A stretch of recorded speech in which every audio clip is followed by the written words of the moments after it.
Lunch Money Lambert, Jeff Malott. Welcome to the Kayak Bass Nation. Yeah. Welcome to the Kayak Bass Nation. Kayak Bass Nation. Hey. Welcome to the Kayak Bass Nation. Welcome to the Kayak Bass Nation. Welcome to the Kayak Bass Nation, where we talk about fishing and competition. It's your boy Ox Pippin, aka Ox Fishing. Don't come over here tripping. Hey, hope you enjoy the show. Jeff Malott, Lunch Money Lambert, Lego. Hey, welcome to the Kayak Bass Nation. Kayak Bass Nation. Welcome to the Kayak Bass Nation. Kayak Bass Nation. Hey, welcome to the Kayak Bass Nation. Welcome to the Kayak Bass Nation. Welcome to the Kayak Bass Nation.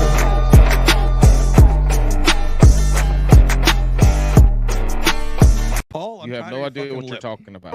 You know what?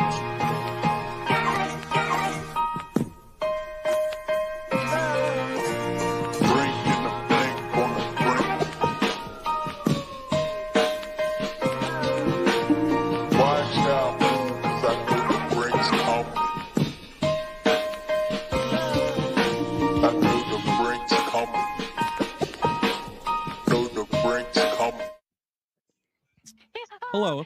Oh. Start right away with that. Okay. Hey, Nah, we ain't doing that to y'all. April Fools. April Fools, everybody. April Fools. That's our new owners, the Bass and Brews podcast. Checks in the mail.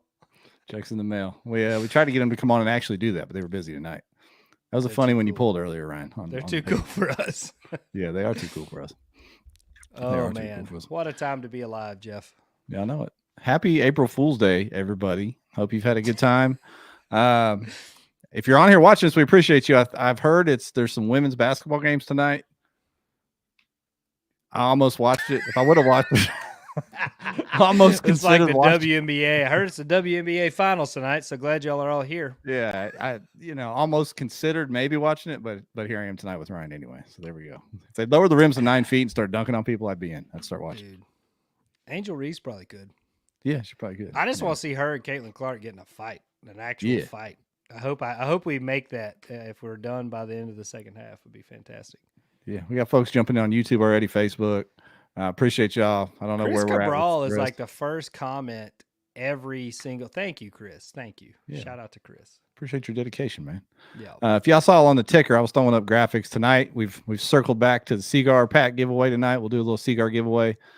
So get in the comments, like, comment, share, all the things you can do. If you're on X, hit the repost button. It used to be retweet. It's repost now. Hit the repost. Okay. So do all those things wherever you're at. Matt, no, I hate to disappoint you. Drew declined coming on KB this last time, so you won't be catching that episode. No, he did not want to come on here. So I understand that. He's made the rounds on the other podcasts, and we're good with that. Tonight we have the Lanier and the Caddo Lake winners, respectively. 2 big showings, big limits, and 2 completely different bodies of water. So it'll be kind of cool to talk and about. big lakes that you hear about on the national trail. Lanier, you heard, Jordan Lee, I think when he was on here, he was talking about, one of his favorite lakes in the country to fish is Lanier. We have a lot of guys that love that lake. The Georgia boys especially jump in on it every time. And Caddo is, I feel like, a staple. I think Caddo is one of those lakes, especially in the spring, where it is just stupid, and it performed again. Yeah, sure enough did. And I think Carl, when he was on here just a month or 2 ago, he said his favorite thing to do was go to Lanier and throw glide baits around the docks. So never been there, but it seems like a really cool place. Deep, clear water kind of a deal, Ryan, down there? It's a herring lake, but right now the largemouth spawn is in full swing. Our buddy Tom Kazmersky, champion of pre-fishing, caught like a 9-something pre-fishing on Lanier. It was like 24.5 or so. We'll get Eric to confirm that, but it was a giant, and it's great to catch it a couple days before the tournament, I hear. Yeah, fantastic. Eric Hawks the winner of the Lanier event. He's going to be on first, and Brian Scarberry took the Caddo win with the usual suspects chasing him down in the top 10 with Mr. Cates and Brian Howe and all the guys chasing him down. Guillermo, like it was a it was a who's who of Texas in the top 10 on that one. So 2 great events, 2 great lakes. We'll talk to both of those guys here coming up shortly. We'll have Eric in first for Lanier since he's on that East Coast time, I believe, over there. Before we do that, we like to talk about the week that was. A lot of goings on. The biggest story of the week wasn't really kayak fishing, although we've seen the same story in kayak fishing, was the James Watson banishment. What did you think of that, Ryan, from MLF? I think we've seen something very similar to that on the, people, and you made a post alluding to that, how everybody's like, oh, the kayak fishing world, so dramatic, blah, blah, blah. This is at the top, at the pinnacle of the big boat world. Man made a Fish Boat Docks hat, FBD, which happens to be initials that correlate to the owner of MLF.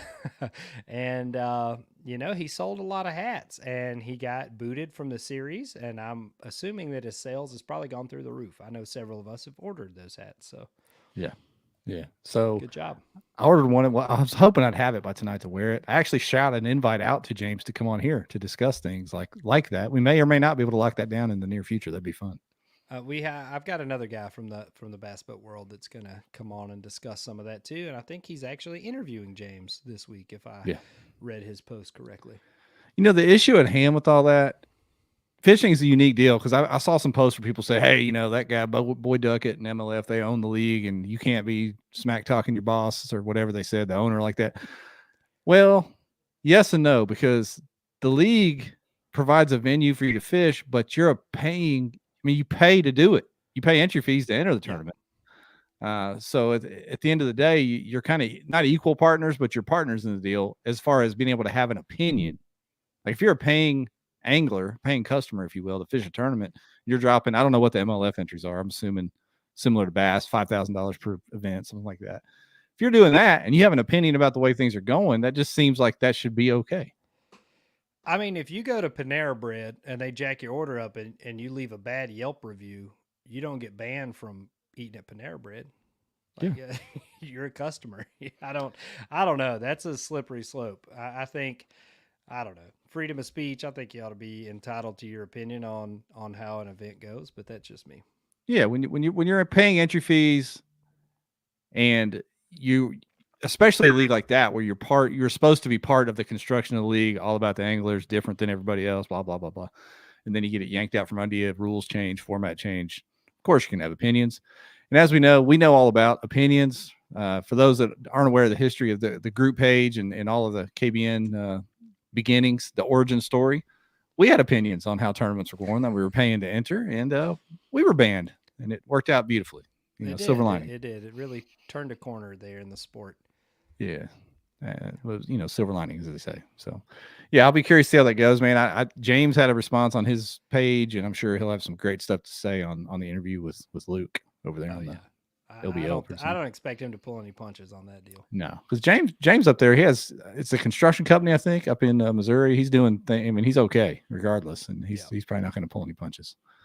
It's Duckett's. Yeah, I feel you, Derek. Many a comparison has been made. So interesting times out there in the fishing world. Speaking of hats, thanks to Trinco Chicken Brand for the Smallies hat. Appreciate that. It's dope. I love it. Yeah, Paul said he'll be an MPFL. You know what? I don't know. I don't think those leagues will last. Both leagues, like the MLF and Bass and MPFL, I don't think they can all last. So what happens to all these? Let's pretend, for instance, the FBD movement runs people away from MLF and it closes the shop. You got guys like Jacob Wheeler, Dustin Cannell, all these really, really good anglers. They can't just leap over to Bass. They'd have to earn their way back. They're doing it now. They're fishing the Opens, trying to get back into the Elite Series. Yeah. So, I mean, but they can't take them all. So I'm just curious what that's going to do for all them, if the time comes where that closes the shop. I don't know. I wish we had Katie Backa back. She'd be all over this tray. Yeah. The Chicken Brand. Yep. You can't buy. Van Tyne was in the comments. He can probably throw it up. Yeah. I don't know what Paul means by then bot bow. What does that mean? I mean, it's going to be real weird when Paul takes over the podcast. Yeah. Things are going to get strange around here. Yeah, I was on I think it was maybe their anniversary podcast, and I had to log off because things were getting really bad and on the cast. And Alex said, "Hey, we ran the KBN guy off. We must be really, really terrible." So at least you got a shout out. That's cool. Yeah. No, it was a fun time. I've been on there a few times. Those guys are great. Can't wait for them to take over whenever that day may come. It's going to be great. Yeah. What do you think? You want to get Eric in here, man? After we shout out the sponsors? Let's do that. Yeah. We're doing a Seaguar giveaway tonight, so make sure you hit the like and share, Facebook, like and repost Twitch and Twitter, and then YouTube, like and comment. The show's presented by Eco Fishing Shop. I just talked to Travis today. He was up there getting his turkey grounds ready. I thought he was going to jump on maybe tonight or next time. Coming soon. He's going to come. Okay. Maybe when we do the call-in show, he's going to jump in here and give us an update on what's up with Eco. They were all down at the Classic. They had a few of the pro staff guys at the Classic. I saw Travis in the stands watching things. The owners of Eco were down there too, kind of making the rounds and seeing what was up at the Classic. But Eco's still making waves. They just added Crescent to the lineup up there. So another quality boat brand. And I like what they're doing with their brand over there. You know, they haven't tried to get into kind of a half-ass pedal boat or anything like that. They've kind of stuck to their guns about what they're about, and I appreciate that. So anything you want, get with Eco, and they can get it to your door. Show's presented by Western Son Vodka. I had a good time when we had Adam on here talking about their brand and what they do for the sport. So get out there and get you some Western Sun. And then Pro Guide with Lithium, as we always say, it's the battery of choice here. Next week, we'll do Revo. We did Z-Man last week. Tonight's Seaguar. We always appreciate those partners. And then Gill Fishing Gear. We're fixing to get a tornado during this show, probably, Ryan. So if my windows get blown in, tomorrow, I'm going to go chase the smallies tomorrow on the Tennessee River. And I think I have a tornado coming. So that's going to be great. Yeah. So if my windows get blown out, I'll throw the Meridian jacket on. We'll be good to go. I want to apologize. I was going through our winners and I accidentally gave our friend Jim a Z-Man pack when I was supposed to give him a Seaguar pack. So I have a Z-Man winner that might be missing his prize pack. That's on me. I take full responsibility for it.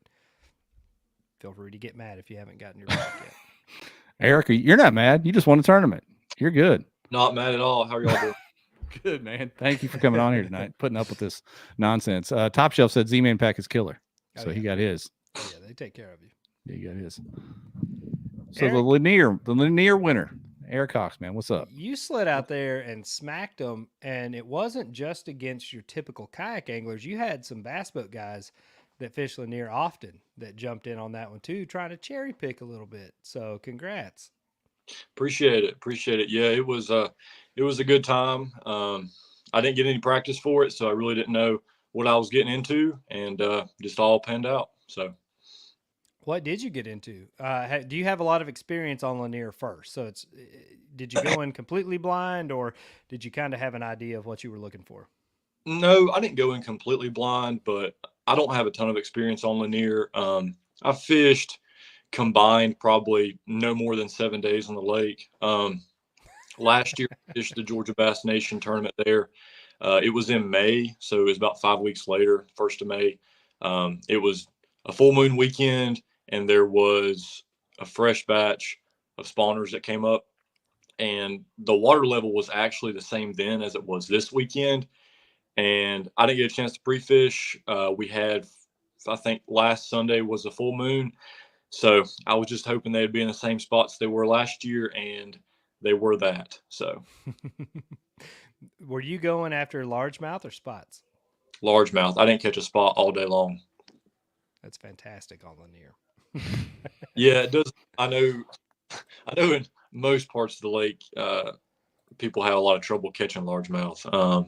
So I think I probably caught 20 keepers in total. So last year it was the same thing. Oddly enough, I don't think I caught a single spot. So there's a good largemouth population back there. So it seems that way. So what do you think people go in with the mindset they're just going to target spots and they just kind of forget to try to chase down those largemouth, or what? I think so. And I mean, there are so many big spots in that lake, and that's the big news on that lake. If you ever look at anything on the lake, it's always being talked about the spots. Like Ryan said, it's a unbelievable herring fishery. And I mean, if you listen to a lot of the local guys in the bass boat tournaments, they will tell you they do not go above Browns Bridge. They stay south of Browns Bridge. And I mean, that is where, and I'm a believer in that the majority of the biggest fish on the lake live. Contrarily, though, I did not go south of Browns Bridge. I went up the river looking for the dirty water and the largemouth that pushed up. So, what was your approach on finding those? You said you'd fished it before. Were you in Lanier? To give some people a little bit of background on Lanier, when you talk to most anglers that fish Lanier, you're either brush piles, rocky points, or boat docks. Like that's kind of, you know, if you had to take a poll of guys fishing Lanier, that's kind of what they're targeting. Yeah, so I kind of did the exact opposite. I actually, with the water being up, I actually went to the backs of creeks and looked for flooded wood and buckbrush in about 3 foot of water. A lot of the stuff I was fishing in certain times of the year may or may not be even in the water. It might be dry land. So I went back there and just power fished with 20-pound test, a heavy rod, and a bait caster all day. And it was funny. Some of the guys at the boat ramp, you know, I launched with, you know, several guys, and I told them, I said, if you guys see me today with a spinning rod, you know I'm in trouble. So I was going to go down swinging with the 20-pound and the spinner bait in my hand if I could. So. And we heard that a lot. I think I heard Craig Dye, like I heard he was catching them on a buzz bait this early on some flooded buckbrush and stuff. So, you know, it's not too early to go shallow, especially like you said on that full moon, dirty water. A lot of those factors are going to drive fish shallow. So it's awesome that you found them like that. What was your presentation? You said you were power fishing. Were you going with like a spinnerbait, a chatterbait? Like what was your plan of attack on these? Were you just trying to cover water, or were you targeting specific areas and picking them apart? Yeah, so I just ran to the back first thing. And I was mainly locking a spinnerbait in my hand, especially first thing in the morning. I did, let's see, first place I fished, I think the second cast I caught one on a lay down, and I think it was like a 15-incher. And I mixed that in a buzzbait around. I did catch a couple, 2 or 3 on a buzzbait that morning, but mainly locked the spinnerbait in my hand. I think lines in was at 7, if I remember correctly. And I know by 8 or before 8, I had a limit and was cooling, including, I think at 7:30, I had that 21.5 that ended up getting big bass. And that one was kind of an interesting story. I was fishing some buckbrush, and I was all up in it in the kayak. And I was casting a little bit further away at another limb that was sticking out of the water. And I had it all the way back to the boat. And that big one, that 21.5, waked right at the kayak and ate it at the kayak, and then immediately dove down under the kayak. And I mean, as soon as he hit it, if I wouldn't have had a good grasp on the rod, he would have took the rod out of my hand and dove under the kayak. And I'm not a big fan of letting fish like that when they eat it near the boat. I'm not a big fan of letting them fight a lot. That usually doesn't go well for me. And for most people, they may argue this also doesn't go well for them. But as soon as I got a grasp on that fish, I boat flipped him in the kayak. So, I knew that's what you were about to say. Yeah.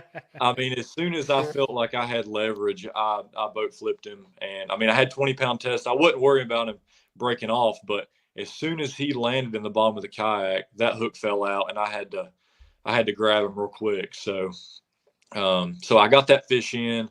I think I shortly after that had 82 inches or so, and just caught a few more fish in that pocket. It's a small pocket, nothing big, but there was some fish that I come to find out was constantly reloading throughout the day in there, and ended up catching, I think, a 16 in there to cool up a little bit. I left that pocket and went back on the main creek all the way to the very back. A competitor that had launched with me had actually went back there at first. And as I was going back there, I seen him coming out, and he was actually going to the side that I was hoping to fish. I seen him go over there. So I approached him and just asked him what side that he was planning on fishing, that I would get the other side. And he just told me he was going to work his way back out and act like he hadn't done that good. So I went back there, took me a little while to get bit. Did catch a 17 back there, and then shortly after a 16. Continued to cool, and at that point, the sun was starting to come up a little bit, and it was 45 degrees that morning. The water temperature, which is something I was a little bit concerned about where I hadn't been on the lake. I live near Lake Sinclair, which is, I would say, as far as the spawn phase and just overall water temperatures, I would say it's 10 to 14 days ahead here than it is on Lake Lanier. And the water temperature had been up in the 60s here for a little while, but it was 58 when I launched the kayak in this tournament. So I was a little bit concerned with it being 45 degrees that morning. I didn't know if they were far along enough, kind of up in the spawn, that some of those fish that were already committed up on the bank would stay on the bank. And so I sort of had a dilemma there. It was a big area to fish, and I didn't know if I wanted to spend the time back there just fishing, or if I should come back later and wait for that sun to heat up the water and hopefully push some of them fish up. So I sort of sat there for a little while, contemplated what to do. And, you know, in kayak fishing, when you leave an area and you just got that motor on the back, I mean, you know, time is of the essence, and you really got to make the right decision or you're going to waste time. So I ended up going all the way up the creek, getting in some really shallow water, and the channel had some depth in it, but the water that was actually coming in back there was a little bit too clear for my liking. And so I didn't get any bites back there, but didn't seem to have a lot of activity. I got out of there, got back in the little bit dirtier water. And when I did that, I actually went back to the pocket that I originally caught that big one in and several others, hoping that more had pulled up, and I immediately started getting bit. And then next thing I know, I caught another 5-pounder about 30 yards away from where that first one was. So at that point, I knew I was around some pretty good fish and that I had a good chance if I could continue to cool up, you know, maybe to win this thing.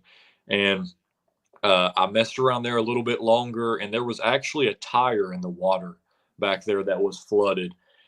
And I threw my spinnerbait by it, and I was doing something, and I killed the bait. And when I picked back up on it, a fish had it, and it was a 17. And ended up cooling me up. And at that point, I had 92 1/4, I want to say. And I was sort of running out of water in the back to fish. So I left out of there and went back out in the creek to some of the clear water, hoping to hit a few pockets I'd hit last year and had some success. And when I did that, I hit a lull, like a bad midday lull, and I started to struggle. I caught a few fish, but nothing that helped me. And I kept fishing, nothing. And I even broke out the live scope because I didn't know what to do. I didn't do that for long because I felt like I was wasting my time, to be quite honest, when I did that. Fished a few docks, looked for some stumps and different things out off the bank a little bit, threw a shaky head at it, and threw a mag draft around the docks a little bit, but didn't come up with anything. So it was getting later on in the day, and I was seeing the guys. They were slowly catching me as I was going from spot to spot. I was checking the leaderboard. That was going to be my next question. Were you leaderboard staring, or were you just grinding? Yeah, I was. I was looking at it at times. I was getting a little nervous. I seen them because I knew. So in the morning, the wind didn't blow, but it was going to be a warm day. The sun was going to be out all day, and that wind was calling for 10 to 20. So I knew down lake where those guys were, if they could stand the wind, those spotted bass were going to eat with that sun mix of wind. And so I knew I was going to have to catch some more fish. But I ended up, the guy right before the leaderboard turned off, one of the guys passed me and was a 1/4 inch ahead. And at that point, I really didn't know what to do, but I had to make a decision quick. And I said, I'm going back to that dirty water, and I'm going to live and die back there. And when I did, I went back to that pocket that I had those fish, and I was like, I really think they're going to reload throughout the day. And they did. I caught 5 more probably back there, but they didn't help me. And this was when it was probably about 15 to 20 minutes left in the day, and I didn't really know what I was going to do. I decided to go all the way to the back where I went earlier and had minimal success. The water was much dirtier back there right before where the actual creek dumped in that had all that clear water. It was a flat back there that I guess had kind of choked in that really dirty water. And I started fishing some of the stuff I'd already fished earlier that day, just hoping that sun and warmer weather had pushed those fish up shallow. Like I see it, it happens time and time again this time of the year. There's always a flurry, usually after 2 o'clock. That 2 to 4 a lot of times can be really special this time of the year. And I went back there, I fished an area, didn't get bit, and something told me to go around this point and fish the very front edge right adjacent to where the creek dumped in of the main buckbrush back there. And I probably had 5 minutes left and fished a few trees, threw up there, and I right at the base of some buckbrush, turned the reel handle probably twice, and that was him. And I set the hook, and it jumped and immediately ran towards the kayak, and I had to reel up all the slack. It dove up under the kayak, brought him out, and I actually netted that one. That was the only fish I think all day that I netted. But I got it in the kayak, and I knew that was probably the winning fish. And then it hit me. I'm like, what time is it? I checked my phone. It was 2:59. Ooh, dang. I mean, I was stressing. I took the bait out of the fish's mouth, put the fish on the board, and just immediately started taking pictures as fast as I could. And I had timestamped some photos from 2:59 and 3 o'clock. So it all happened at the last minute. It was, I think it caught a 16.5 for a 20.5. So it was, it was a 4-inch cull. So it really, it did it for me. You hear that, Michael Musgrove, second place guy? Sorry, buddy. Dang. Yeah. That's so awesome. You said you're from the Sinclair area. If you don't know a lot about Sinclair, that's the lake that David Lowry owns. He Dylan's dad, he dominates on Sinclair. I don't think there's any argument on that. Dylan's the one that messaged me wanting us to bring Eric on, and we actually had a call-in show scheduled for this week, and I was like, scrap it, we're gonna do the Bass Nation winners just so we can hear this story. But Dylan fished this tournament, and he, of course, could have won it. If you met Dylan, Dylan could have won it. He's fishing daddy's docks out there that he always fishes, losing them on a mag draft. But what is Sinclair a power plant lake? Like, I know it's further south. What makes it so much warmer? I just explain that to us a little bit. Well, I think just from the warmer side, I think Lanier is basically at the foothill of the mountains right there. And it's our temperatures down here just start creeping up and being warmer a little bit earlier in the year. And Sinclair sets up, it's a Piedmont lake. It's full of clay. It's got some rolling hills here, but it's, I don't know, it's just a little bit warmer throughout the year, at least early on. So, sorry, I'm having some battery trouble. My laptop's telling me it's about to die, so I'm trying to work on that. So a few questions in the comments, Eric, and I had this thought as well. You fishing a spinnerbait. I used to fish a spinnerbait a lot. I don't know why I don't as much anymore. But when you're fishing a spinnerbait all day, you're not going to just use one usually. They're going to bend out, break, anything.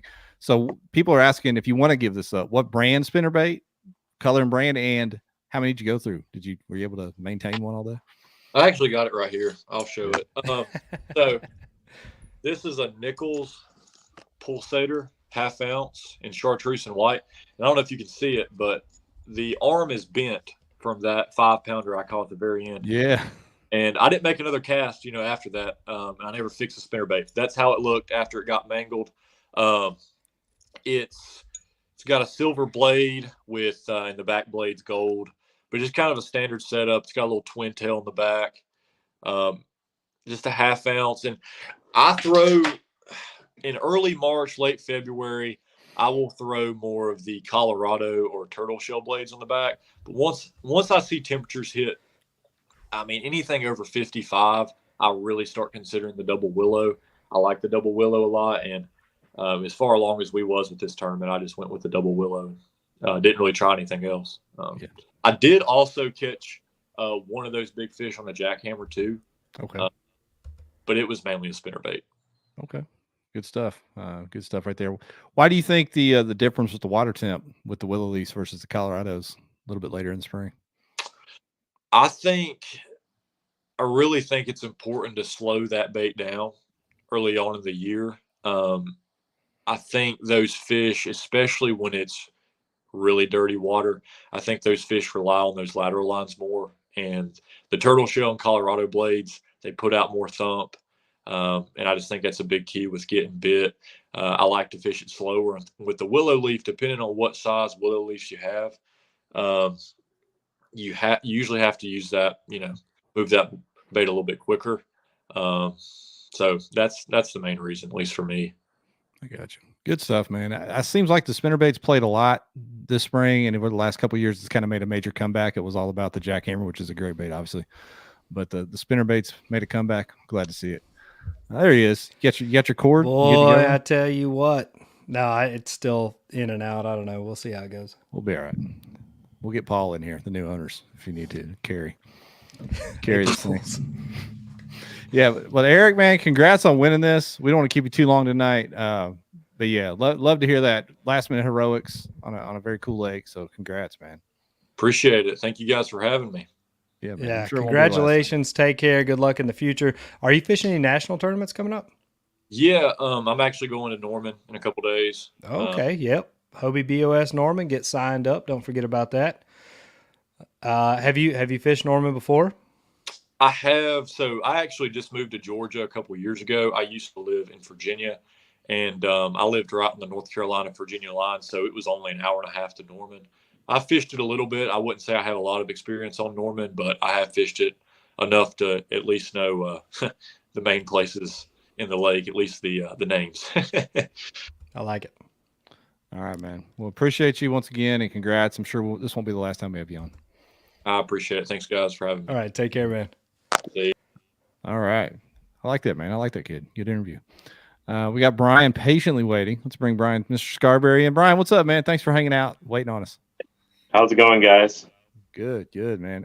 Chris Johnson asked a question about the kicker blade. I didn't see it until he was off. So sorry, Chris. TBD. It was a red one. It was a red kicker blade. Yeah. I don't know. Yeah. I made that up. Sorry. But now from Lanier, big shootout at Lanier to another photo finish at Caddo. Brian, you closed them out 100 inches on the dot, 1/4 inch victory.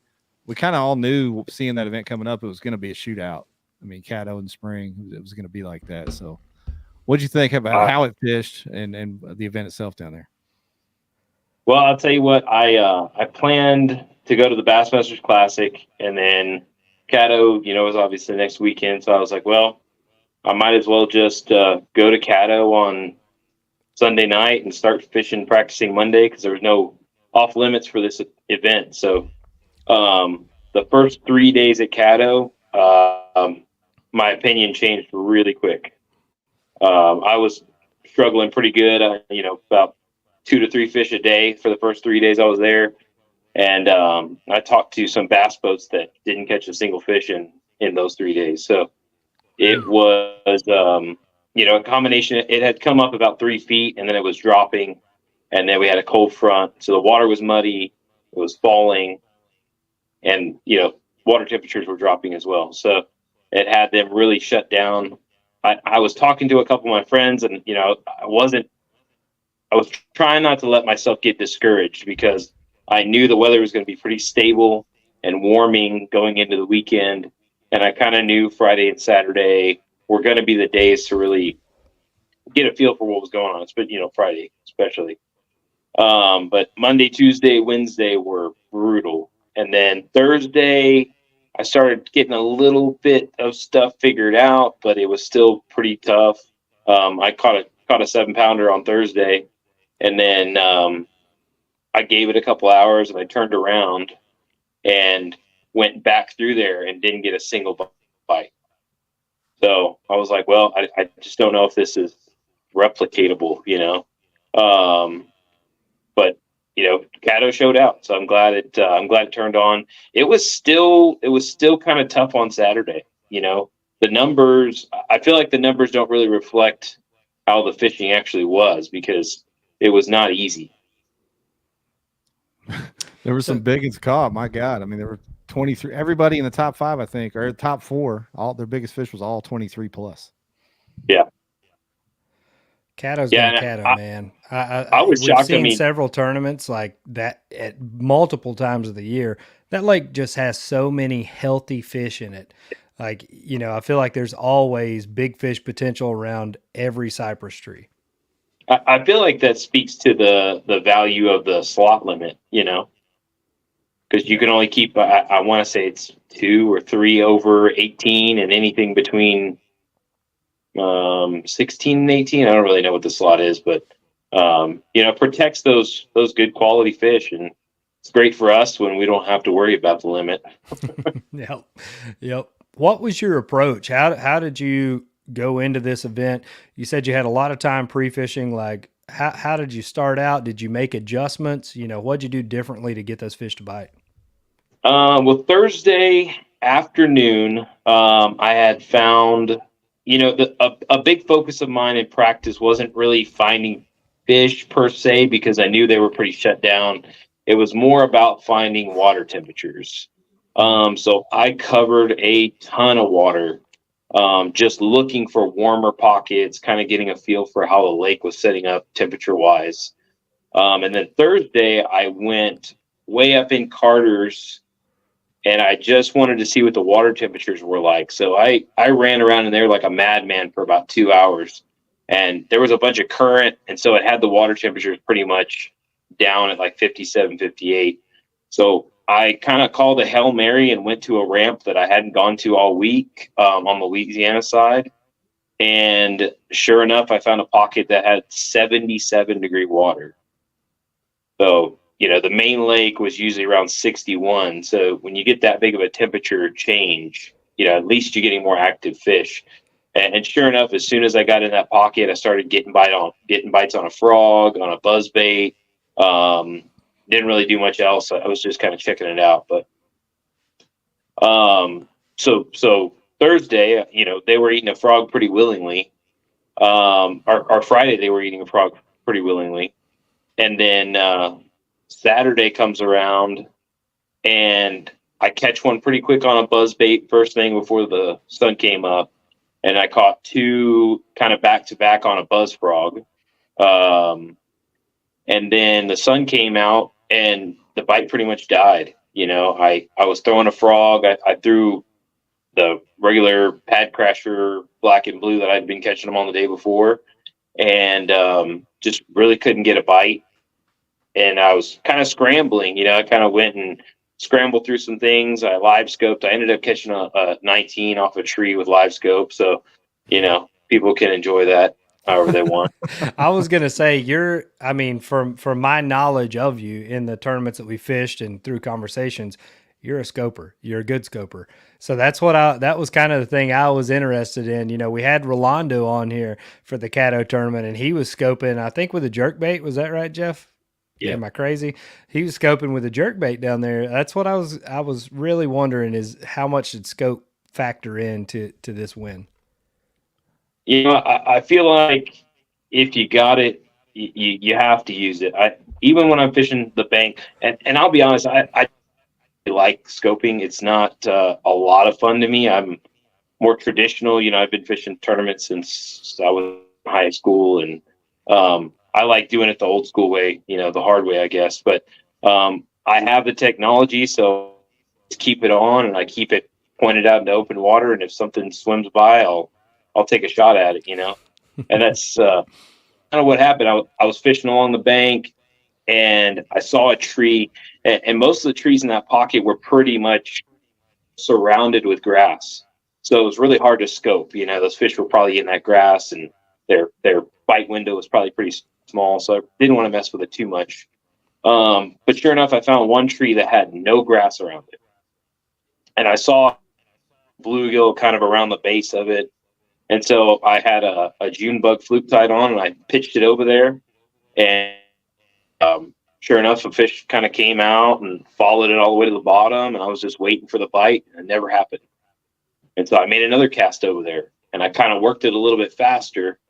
And the fish came up after the fluke and looked at it, and then didn't bite.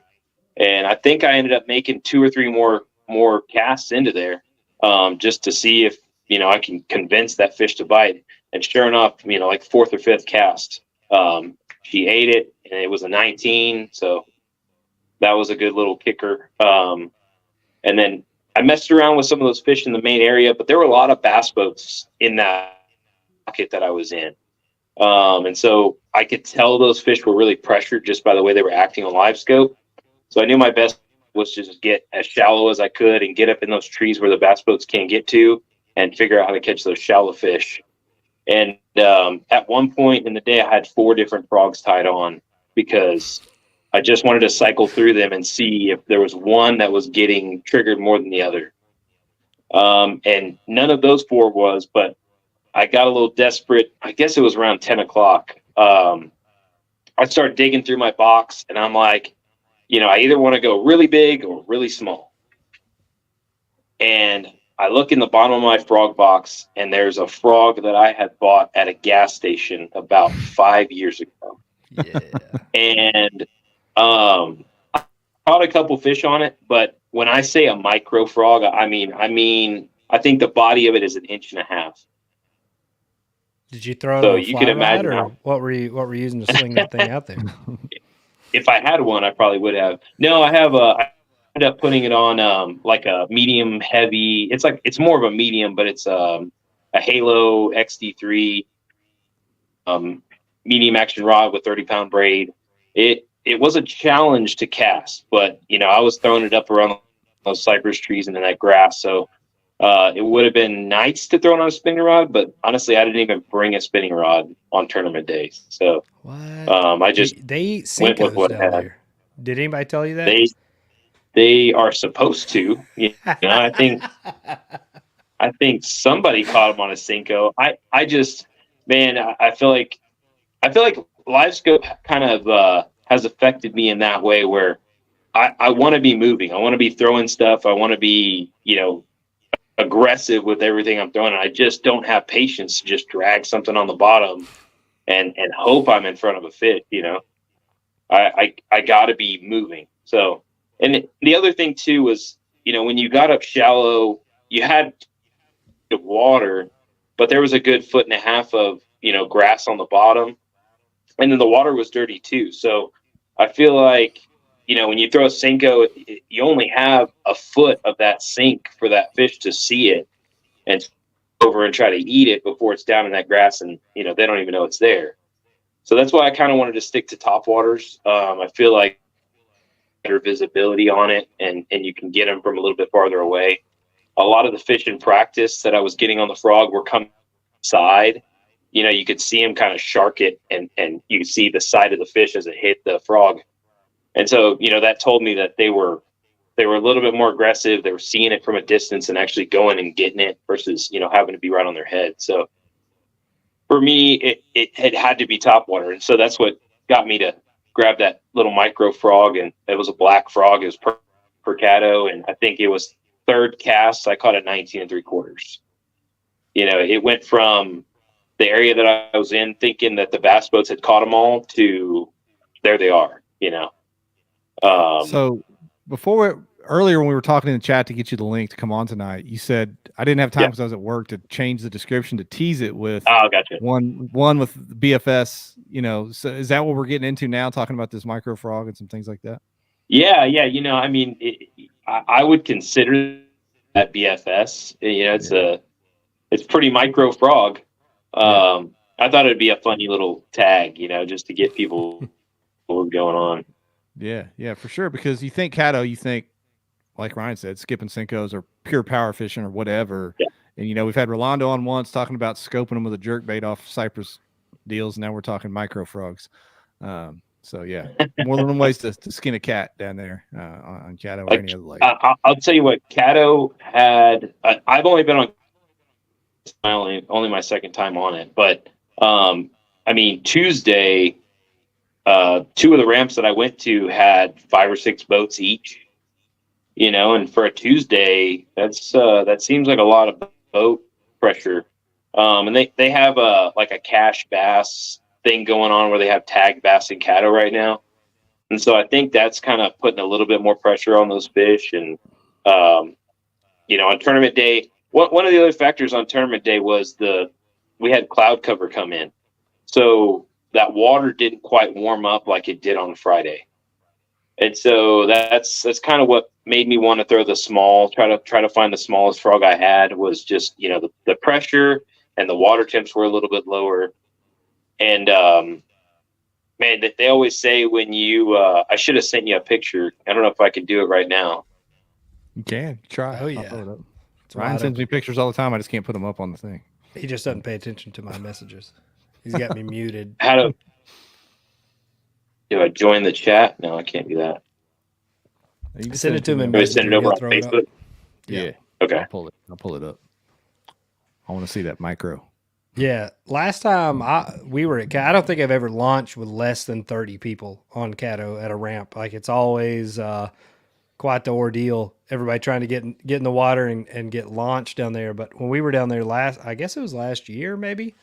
I think last spring, I was catching them on a speed worm during pre-fishing pretty well. And again, moving bait on the surface, that kind of deal. And that, what Brian's saying makes a lot of sense with the grass, how far it comes up on the cypress trees and stuff, that strike zone, keeping the bait in the strike zone. I got you, Brian. Yeah. So they say that you can tell if you have the right bait. What? When they're doing that. What is that little thing? What gas station were you at? Were you at a Buc-ee's or a Quick Trip, or what? Where'd you find that thing? This was I used to install water softeners, so I drove all over the place. This was some backwoods gas station. And I saw that little tiny frog, and I was like, I gotta have it. I had keychain in mind when I first bought it, but then I was like, I can't do that to a fishing lure. I got to catch a couple on it. The worst part about the whole day is 8 minutes before line's out, I had a fish blow up on it, and I guess he had the tail or something, or the legs, and I set the hook, and that thing went flying up in a tree 40 or 50 feet. And I sat there for a couple minutes I couldn't even see it. It was so far up in these trees.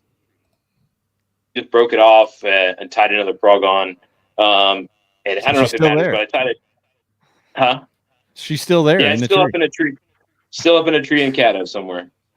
But if you can find a tree in Caddo, you have nothing to worry about. There's a frog. Yeah. Oh yeah, probably. But I tied on a different frog, and I ended up catching a 19 and a 16 in the last 4 minutes or whatever. So wow. Maybe it wasn't too important to have that exact frog, but I'll tell you what, it seemed to be the ticket, because I was fishing around a lot of bass boats, and the 23 was actually pretty funny because there was one bass boat that was kind of being a jerk, kept cutting me off and wasn't really talking to me at all. And then there was another couple guys that we were talking back and forth, and they were like, "How you doing?" And I was like, "Man, I really just need a 20 plus right now. That's really the only thing that's going to help me do anything."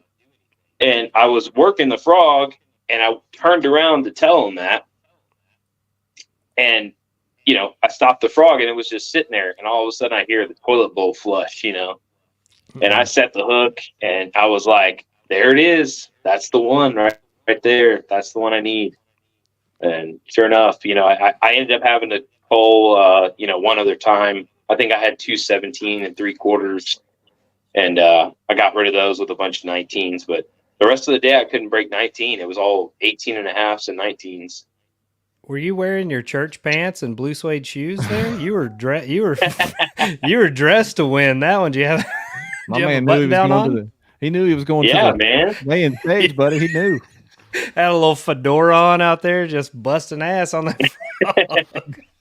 You got to do it in style, No, I like it. I like that. Hey, back when I played a lot of basketball, it was look good, play good. Look good, play good. That's the deal. Mm-hmm. Yeah, exactly. Those fish know when you're dressed good, Yeah, man. Hey, Derek, I'm not going to pronounce his last name because I get in trouble for mispronouncing names on here. But Wiedebusch. Derek, Wiedebusch. There were so many tiny frogs jumping in the grass. You had to keep bait. Did you notice that? Did you pick up on tiny frogs jumping around out there, or was that just? I did. That was one. I was seeing these big blow-ups in the grass, and I noticed, like, normally if they're chasing like shad or minnows or something like that, they blow up. You could throw a fluke over there pretty quick and catch them. And I did that 3 or 4 times and nothing. Didn't get a single bite. And I ended up drifting up in there, and I, you see those little brown frogs. And so, that was one of the things that I picked up on that kind of made me look for something really,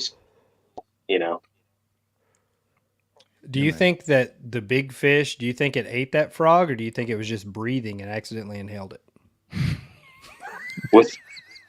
With how much water moved out of the way, I'm pretty sure I know what she's doing. I was fishing with a plankton bait out here. Yeah, we got him. You know what though? Looking at those pictures you sent, man, the hook on that thing looks stout for a little bait. It is. I've spent the last 2 days scouring the internet trying to that frog, and I think I know what it is. I ordered some tackle warehouse. I got to get them in hand before I'll know for sure.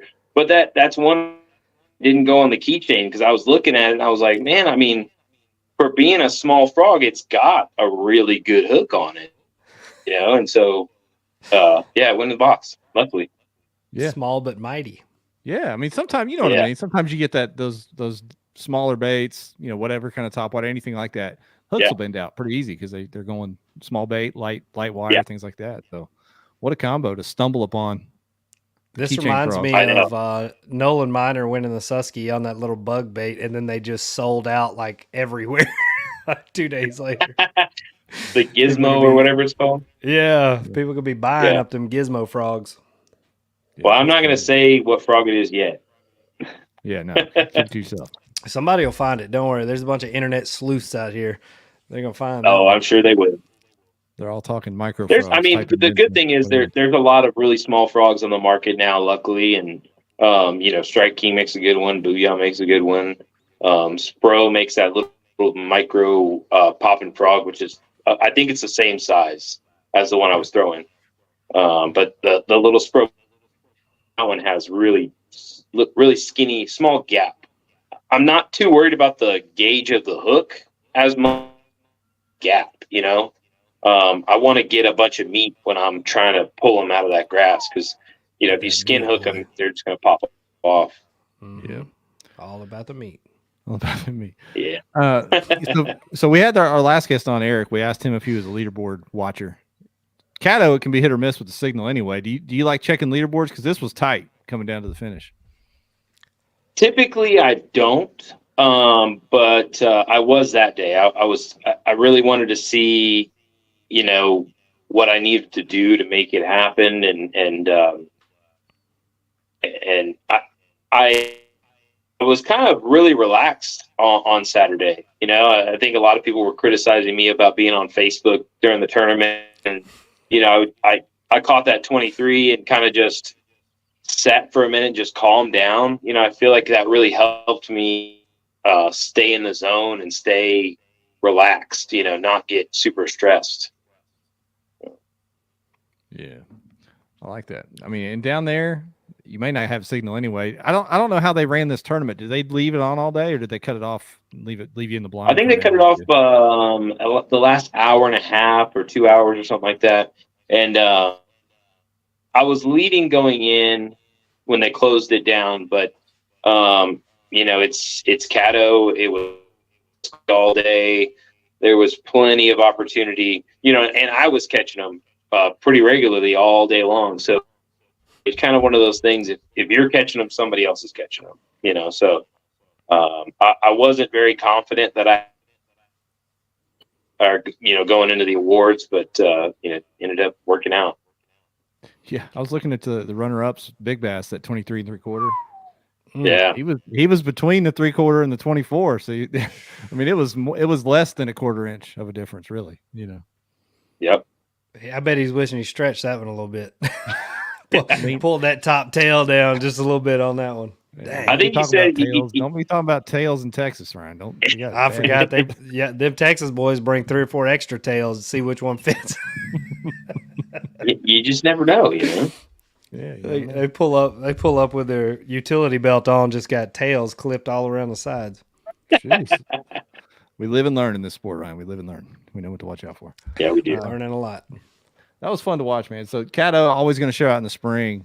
I'm looking forward to going back down there in the fall for the Bassmaster finale. I'm sure you'll be there for that one, Brian. Most likely, yeah. I mean, when I fished the TOC, it was in the fall, and that was a ton of fun. I mean, those fish were biting like crazy. They were munching a buzz all day long. And so I'm really excited to get back out there in the fall for sure. Yeah, I've never fished in the fall. Only times I've been there has been in the spring. So I don't think I've been in the fall either. Did you go to the lighthouse at all, Brian? Well, you need to. It's in Uncertain, and that's where I'll be in the fall. That's where Jeff will be for about 2 hours. I'll be there to the wee hours of 9 o'clock, probably. Yeah.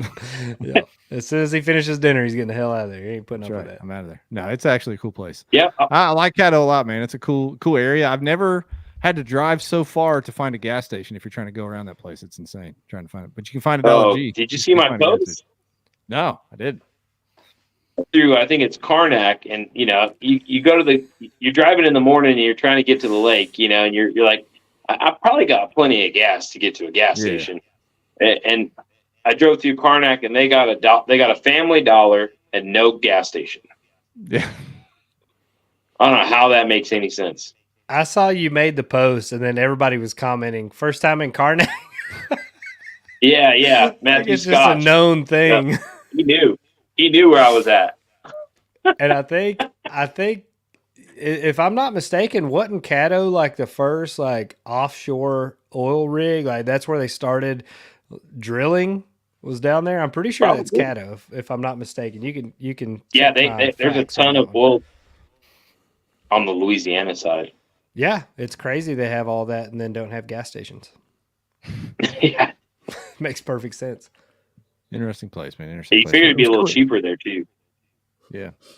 It's it's cool to see you pull this off. You're no stranger to winning. Obviously, you got those trophies and BOS checks up there behind you. Talk about what it takes to compete down there in Texas, man. I looked at the leaderboard list. I mean, you got Michael Cates, Philip Wyatt, Jeff Isham, Reiser made the trip, Guillermo chasing you down. I mean, who needs to leave Texas to have the highest level of competition, right? I agree. I think Central Texas, we have such a variety of lakes, and I feel like that really leads to some really strong anglers. We have to be really versatile around here because we might have to go to Choke Canyon and fish water and hydrilla, or we can go to Lake Travis and fish crystal clear water, or go to a river at Lady Bird and have to deal with some current. So you really have to be versatile in Texas, and I think that's what kind of leads to some really strong anglers. I think about that. I know a lot of guys from Texas, met a lot of folks from down there over the years, and I don't really know anybody that's a one-trick pony that comes out of Texas. They all are very versatile anglers. If you are, you're not going to make it very long. Yeah. Yeah. Same thing for Tennessee, really, Ryan, right? Similar Tennessee. That's when you were describing that that kind of reminds me of Tennessee. You got river anglers, you got grass. We fish huge grass lakes, obviously, but then you have those highland reservoirs that are 300 feet deep, crystal clear water, just the complete opposite of what you're used to fishing. So I think, the more you get under your belt, the more you can adjust across the board. I used to think I could adjust, but I'm going to try to get back on that pony here in a couple of weeks when we go down to PK. There you go. I'm on the fence if I'm going to fish PK or not. I hear it's a good big bait lake, so it's got my attention a little bit. I've never been. It's getting some hype, man. From everybody we've talked to, it is getting hyped up like that is prime time to be there. So I just booked our Airbnb tonight. We have a pool table in Jeff's room, so we'll keep him up late. It's going to be a fantastic afternoon. Yeah, it's going to be good. There you go. And I was going to ask you about your big baits because I know that you are an aficionado of big baits. And how do you always try to throw? I mean, it's probably hard to throw them at Caddo, but in general, do you always try to work them into tournaments? Because it's not easy to commit to throwing something like that all day. Yeah, rarely do I throw them all day. Last year, I won a tournament on all big baits down here at Choke Canyon. But pretty regularly, I'll catch one or two key fish on a glide bait or big soft bait or something like that. I just kind of use them as another tool. You know, I threw them a little bit of Caddo. I didn't bring the glide baits that I probably would have caught them on Saturday, just because I really just wanted to force myself to focus shallow. I didn't want to get too distracted with those fish that were on those offshore trees and live scoping and stuff like that. I didn't feel like that was where the winning bag was at. Clearly, you were correct. In micro frogs and super shallow water. That's it. In the dirt with the micro frog. I love it. Love it, man. Well, Brian, we're not going to keep you much longer, man. I appreciate you taking the time to do this tonight. You always seem to be sniffing around the top of the leaderboards, so it's cool to see you pull this one off and it's at Stack Field down there, man. Congrats. Thank you. I appreciate it. Thanks for having me on. Get out to PK, look us up, man. We'll be out there. We'll probably have to go check out the ice house a night or two. All right, sounds good. I'll see you guys there, most likely. It's like 90%. I like it. Have a good one, buddy. Thank you again. Yeah. All right, talk to you guys later. See you, man. Brian Scarberry, everybody. Great interview. 2 great interviews tonight, Ryan. Oh yeah. Fantastic. Some hammers. And the Bass Nation, man, we're seeing it kind of, and we've talked about this before. It's taking a huge hold on, these local tournaments. It's a bigger buy-in, it's a bigger payout. I feel like it's a big stepping stone and kind of, a sharpening stone, if you will, like we just talked about in Texas, where you have these stacked fields, and it's a, fantastic way to get out, stay fresh, but you're also competing against the best anglers in the country. Yeah, I'm a little bit jealous, man. We don't have it in Arkansas yet. There's been some talks. Different people have talked about getting it off the ground. I think it would do well here. Missouri's got it. I think Oklahoma's got it. Texas, obviously, Tennessee, Georgia. It's the deal. It is the bridge between, like you said, the local tournaments, the smaller local tournaments, and the big national stuff. It's a perfect bridge. So I know a retired TD in Arkansas that would be perfect to run that thing. I don't know who the hell that is. Come on, man. Yeah, I think I'm going to learn how to fish again. We're closing our new house in 2 weeks. I'm about to learn how to fish again, buddy. Will you teach me? Yeah. No, I'm kidding. I'm about to go teach myself tomorrow before that tornado hits out here. Yeah. I'm about to get the old string pulled tomorrow, boys. I go ahead and tell you. Keep an eye on the gram. I'm finna get some micro frogs, micro spinnerbaits, and go to work out here. I'm about to get some macro smallmouth out here in a minute. I don't know if that's what that means. I think it is. Yeah. Kyle Long isn't retired. That's right, Jim. Kyle, he's doing a fine job with the NSKA group up here. I don't know that he could run a statewide Bass Nation trail. About to get 18 inches of snow, top shelf. Where are you at getting? You in Alaska? Where's it snowing at? It's going to be 80 degrees here tomorrow. Top Shelf is one of the most dedicated viewers we have, Ryan, because he bounces back and forth between the Twitch and YouTube. Maybe he's watching both at the same time. I don't know. Old Town, Maine.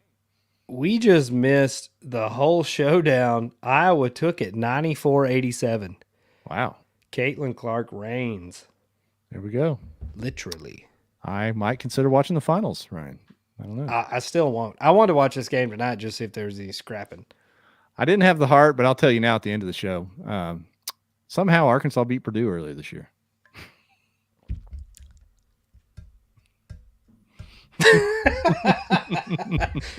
Too soon, Hefe. Too soon. Sorry, man. That was some bull crap. Zachy, you should have fouled out in the first 5 minutes, is my opinion. Dude, I don't even want to talk about that part. I do want to see that big old boy from NC State square up on Edie. I think that's going to be that'll be a battle. That's going to be just some meat slamming down there in the paint. Yeah. I guess we all got to be North Carolina State fans. Jeremy Hughes likes them. They're a 11 seed. We got to go for them. Yeah, I like it. I'll take it. Yeah. I feel like NC State would beat your ass at a boat ramp. That's right. They would. Facts. Alabama haymaker from way back. Straight to the face. From the other side of you follow. From the other side of the Final Four. Right there. Woo. All right. All right, let's hit this giveaway. You guys saw the hashtag Tatsu tonight. That premium line from Seaguar. Appreciate them doing the giveaway tonight. Big money. Who's it going to be? You going to have a repeat winner? Last week? Whoa, I thought Brian was going to I thought Brian was just the guest and won it. Way to knock him off his high horse, Anthony. Good job. That's bad. I didn't even realize he was in the comments. My man was ready. He's smooth. Well done, Brian. winner in more He ways is than one. smooth. Anthony, slide in the DMs, shoot us your shipping address, and I'll have Brian get that prize pack out to you tomorrow. There we go, man. That was fun, right?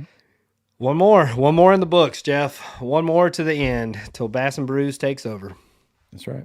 Hey, a couple weeks, I'll see you at the, what'd you call that place we're going to? I don't know. It looks Ice like a House? lodge. Ice House? Did you look through the pictures? No. I just Dude, took our your word place for it. has like African game and stuff up all over the ceiling. Really? Yeah, it's legit. No, Ice House is where the air conditioner went out and they let me and Pendergraph and Dylan sit in the freezer and drink because it was too hot in the bar. Okay. We sat in there with a big old stick of bologna back there. Good times. I'll take you back. I'll take you back to the freezer. I'll put right, you man. in there. Appreciate you.